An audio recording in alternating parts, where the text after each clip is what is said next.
Hello, SSCയുടെ CHSL എക്സാംസിന് മുൻ വർഷങ്ങളിൽ ചോദിച്ചിട്ടുള്ളൊരു ചോദ്യമാണിത്. The compound interest on ₹30,000 at 7% per annum for a certain time is ₹4,347.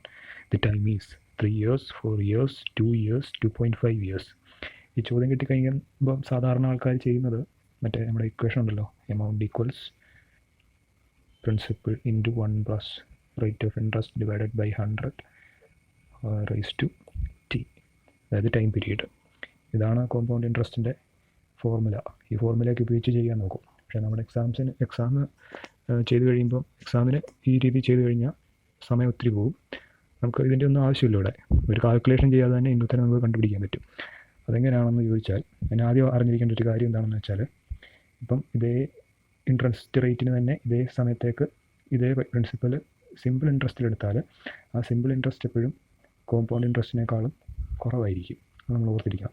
Simple interest കണ്ടുപിടിക്കാൻ എളുപ്പമാണ്, നമുക്കറിയാം അല്ലേ. പേനയുടെ പേപ്പറിൻ്റെ ഒന്നും ആവശ്യമില്ല. ഇവിടെ നോക്കി, ഈ 30,000 രൂപയ്ക്ക് 7% ഇൻട്രസ്റ്റിന് 3 വർഷത്തേന് സിമ്പിൾ ഇൻട്രസ്റ്റ് നമുക്ക് നോക്കാം. അത് 7%-ന് 3 വർഷത്തേനെന്ന് പറയുമ്പോൾ 21% കണ്ടുപിടിച്ചാൽ മതി.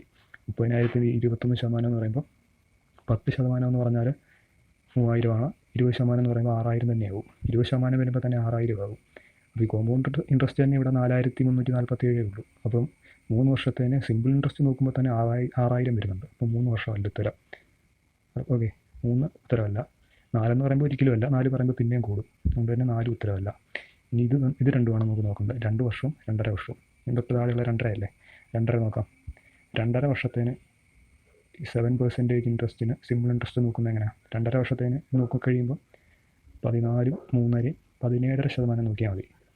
17%, 30,000-ൻ്റെ 17% എത്രയാണെന്ന് നോക്കിയാൽ 30,000 3,000 10% വരും. പിന്നെ 7% എന്ന് പറയുമ്പോൾ തന്നെ 2,100 വരും. 2,100 ഇപ്പം 5,100 തന്നെ വന്നു. 17% കണ്ടപ്പോൾ തന്നെ 5,100 വന്നു. അത് ഈ 4,347-ന് മേളിൽ പോയി. അപ്പം ഇതുമല്ല ഉത്തരം. 2.5% ഉത്തരമല്ല. പിന്നെ ഉത്തരം വരുന്നത് ആകെ നമുക്ക് വെട്ടിക്കളയാൻ പറ്റാഞ്ഞത് ഈ C ഓപ്ഷൻ മാത്രമേ ഉള്ളൂ, അതായത് 2 വർഷം. ഈ 2 വർഷം ചെയ്ത് നോക്കിയാൽ കറക്റ്റ് ഉത്തരം കിട്ടും. 3,000 2 വർഷം നോക്കിയാൽ 30,000-ൻ്റെ ആദ്യത്തെ ഒരു വർഷം 7% നോക്കിയാൽ എത്ര കിട്ടും? 30,000-ൻ്റെ 1% എന്ന് പറയുമ്പോൾ 300, 7% എന്ന് പറയുമ്പോൾ 2,100 വരും. അതേപോലെ തന്നെ രണ്ടാമത്തെ വർഷം 2,100 വരും. പിന്നെ 7%, ഈ 2,100-ൻ്റെ 7% എന്ന് പറയുമ്പോൾ ഈ 147 വരും. ഓക്കെ, അങ്ങനെയാണ് ടോട്ടൽ 4,347 രൂപ കോമ്പൗണ്ട് ഇൻട്രസ്റ്റ് വന്നത്. ഓക്കെ, അങ്ങനെയാണ് ഇത് ചെയ്യുന്നത്. അപ്പോൾ ഇത് നമ്മൾ കാൽക്കുലേഷൻ ഒന്നും ചെയ്യേണ്ടി വന്നില്ല. ഇങ്ങനെയൊന്നും ഒരിക്കലും ചെയ്യരുത്. ചെയ്ത് കഴിഞ്ഞാൽ ഒത്തിരി സമയം പോകും നമ്മുടെ. ഇങ്ങനെ ഓപ്ഷൻസ് വെട്ടിക്കളയാൻ പറ്റുന്നതെല്ലാം വെട്ടിക്കളഞ്ഞിട്ട് ഒഴിവാക്കാവുന്നതെല്ലാം ഒഴിവാക്കിയിട്ട് ബാക്കി വരുന്നത് ഉത്തരമായിട്ട് എഴുതുക. അപ്പോൾ നമ്മൾ ഉത്തരം എന്ന് പറയുന്നത് ഓപ്ഷൻ C ആണ്, 2 വർഷം. Okay, thank you.